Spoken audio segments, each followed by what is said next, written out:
We share our homes with small, sophisticated predators. We think we know them because they purr in our laps, follow us from room to room, and sleep at the foot of our beds. But beneath that soft fur and gentle gaze lies a neurological blueprint that is millions of years older mind that perceives the world through the lens of survival, territory, and absolute trust. You can forget to feed them for an hour, and they'll forgive you. You can move to a new city, and while stressed, they will eventually adapt to the new walls.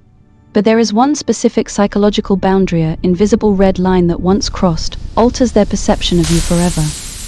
It is a fundamental shift in the way their brain processes your presence. It's not about anger, it's about the permanent death of trust. And the most terrifying part, you might be crossing this line right now, in this very moment, thinking you are showing them the ultimate form of love. To truly understand this betrayal, we must look deep into the feline amygdala. Unlike the human brain, which can rationalize a bad day or understand a lapse in judgment, a cat's brain is hardwired for certainty. To a cat, your home isn't just a shelter, it's a controlled ecosystem where every sound, every scent, and every movement must be predictable to ensure safety. In this ecosystem, you are the primary variable. You are the source of food, the protector of the territory, and the provider of comfort. In the latest 2026 landscape of animal behaviorism, we've discovered the continuity principle. Cats don't just love us in the way we understand human romance or friendship, they rely on our emotional and physical predictability. When that predictability shatters, when the person they rely on for safety becomes a source of chaos, their world collapses into a state of hypervigilance. This is the bridge where a pet stops being a companion and starts being a survivor in your presence. This is where they stop loving you and start merely tolerating you. Imagine the scene. You are in a deep, peaceful sleep. Suddenly, without warning, a giant hand reaches down and lifts you high into the air.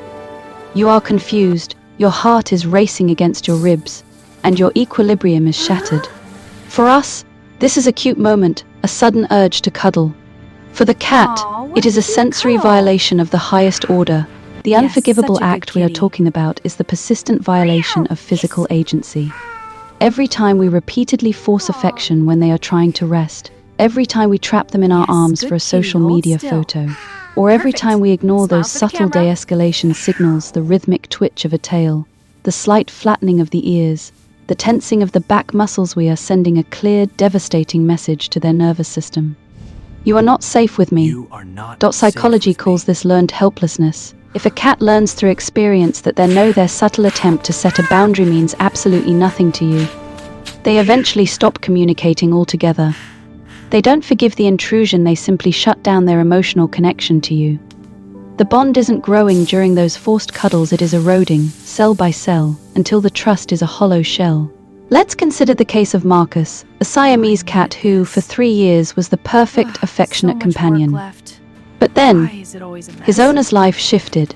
A high-stress job led to a change in the home's atmosphere. The owner would come home frustrated, slamming doors, pacing rapidly, and shouting into a phone. He never touched Marcus out of anger. He never missed a mealtime. But the acoustic and emotional environment had shifted from safe to unpredictable. Research shows that Marcus's cortisol levels, the stress hormone, spiked, not because of a direct threat, but because he could no longer predict the state of his protector. Marcus had entered what we call the shadow period. Once a cat's brain associates your presence with an unpredictable stressor, it creates a negative association. The neurological pathway for trust is pruned away to make room for the survival instinct. He didn't hate his owner, he was simply protecting his life from a variable he could no longer trust. The one thing they will never forgive is the persistent, long-term disregard for their autonomy. It is the refusal to see them as a sentient being with their own set of boundaries. If you have crossed this line, the path back isn't through expensive toys or gourmet treats. There is a human solution to a feline psychological wound. The cure is passive presence. It requires you to sit in the same room and do absolutely nothing. It is the gift of being ignored. By offering them space, you allow them to rediscover that you can be a safe, neutral person who exists without demand. Only after you are a safe neutral can you eventually, slowly, become a safe positive once again. The beauty of a cat's love is that it is never guaranteed. It is not a right, it is a privilege that must be earned every single day. When you finally respect their silence, they will eventually begin to speak to you again, not with meows, but with a gaze that says they are no longer afraid. Don't be the person they have to survive. Be the person they choose to trust. Is your cat a shadow hiding in the corners, or a partner walking by your side?